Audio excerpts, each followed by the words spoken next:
Bom dia. Nós vamos falar sobre o algoritmo de busca, em específico utilizando a estrela, e a nossa equipe é composta por Giovana Venâncio, eu, Luiz Reis Mendes e Rayane Cristina. Aqui um sumário do que a gente vai falar. A gente vai começar explicando qual foi a proposta da atividade 2, logo após sobre o algoritmo de busca, especificando os conhecimentos a respeito do algoritmo a estrela, e por último, a implementação do código.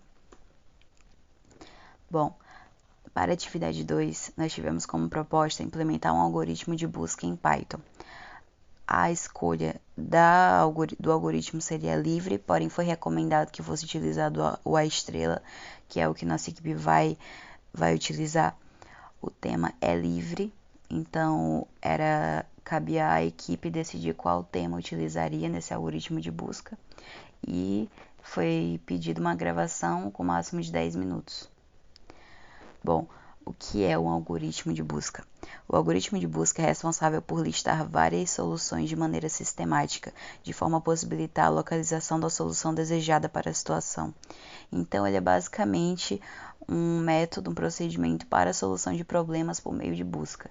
Então, dentro de um determinado leque de possíveis soluções, ele vai analisar e, muito possivelmente, encontrar, se tudo der certo, qual a melhor solução ou se não existe uma solução determinada para aquele caso. Ele vai agir dentro de um determinado conjunto de propriedades e vai utilizar uma sistemática parecida até que ele encontre dentro das soluções qual é a mais adequada. As publicações a respeito disso, dessa questão do algoritmo de busca, começaram a surgir a partir da década de 70 e em bem pouco tempo, relativamente, se tornaram extremamente importantes para o mundo em que a gente vive atualmente. Falando mais específico sobre o algoritmo A estrela, ele é um dos algoritmos de busca mais importantes na inteligência artificial, é um algoritmo de busca de caminho, e ele consiste em procurar pelo melhor caminho entre dois pontos. Ele procura pelo melhor caminho entre dois pontos. Esse algoritmo, ele busca basicamente vir e analisar. Ele tem um determinado leque, uma determinada área de busca, e ele tem um ponto inicial e um ponto final que ele deseja alcançar. Dentro disso, ele vai, através de um cálculo de custos, saber qual caminho vai ter o menor custo para que ele possa chegar de um ponto a outro. Para analisar isso, ele vai analisar todos os possíveis caminhos e descobrir qual vai ser o menor, qual vai ser o melhor, qual tem obstáculo, qual não tem obstáculo. A partir desses cálculos, ele vai descobrindo qual vai ser o caminho a ser utilizado e qual é a solução proposta.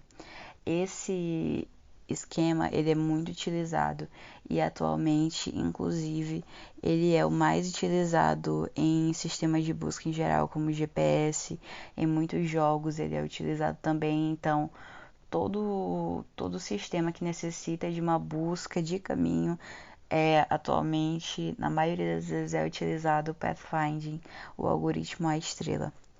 Agora vai ser explicado um pouco mais a respeito da implementação do código. Obrigada.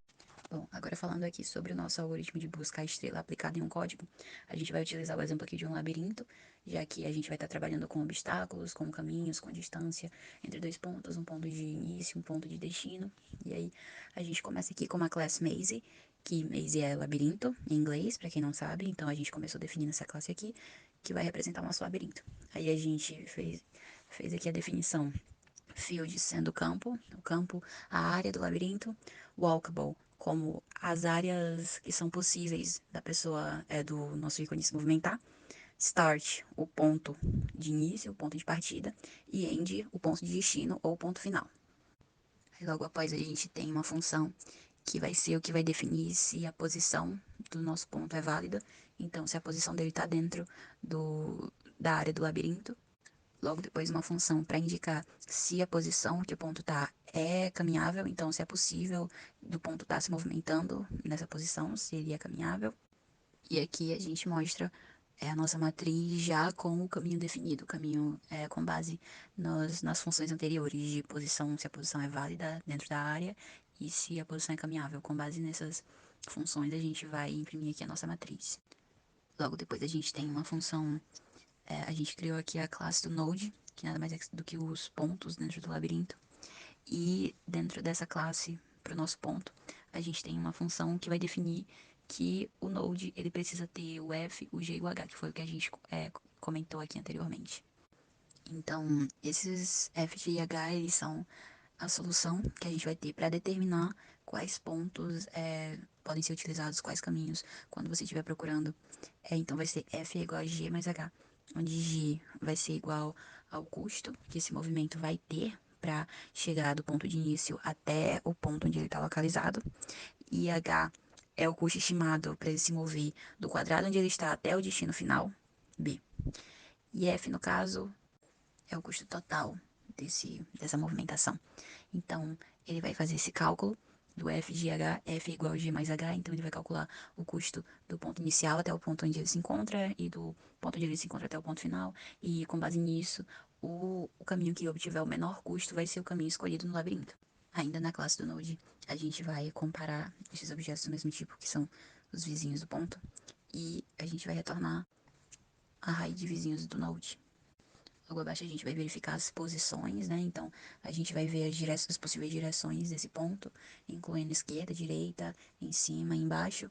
E aí a gente vai aplicar aquela checagem se a posição é válida, se a posição é caminhável. E assim a gente vai continuando até desenvolver esse caminho.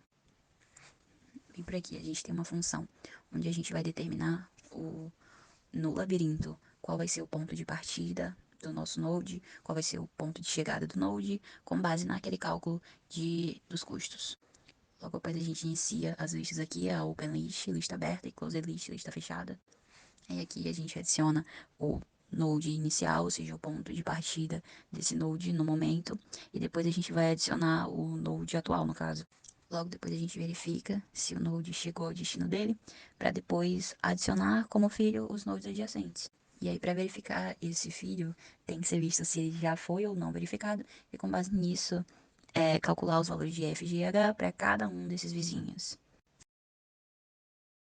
Bom, agora a gente vai ver aqui a função main do nosso código, para a gente ver a aplicação prática do labirinto. Então, a gente importou aqui o nosso labirinto, a gente importou para cá, para essa função, e aqui a gente vai aplicar a nossa matriz.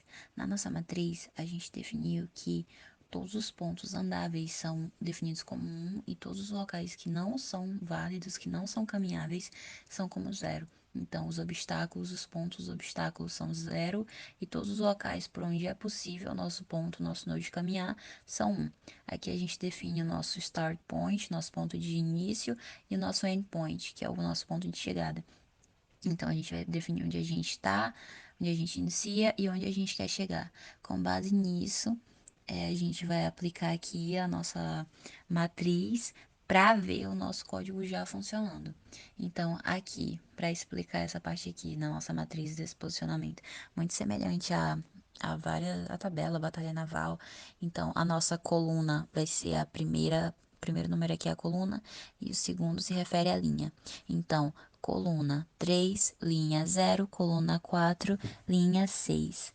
Vamos começar na coluna 3, linha 0, e vamos terminar na coluna 4, linha 6. Agora, executando nosso código, a gente pode ver aqui que ele iniciou aqui no nosso ponto que a gente definiu, e ele verificou qual seria o melhor ponto para chegar no ponto de chegada.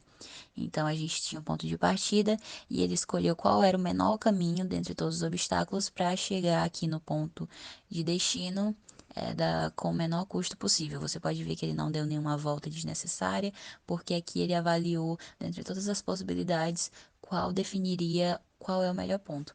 E assim a gente pode ver a execução, essa é a execução do algoritmo estrela, e é por isso que ele é tão utilizado, por ter é extremamente importante e muito útil, porque isso aqui é uma função que é muito aplicável em diversas situações. Como a gente falou, desde jogos até tudo referente à localização, a gente pode estar utilizando essa questão aqui da menor distância e tudo. Então, é isso, muito obrigada.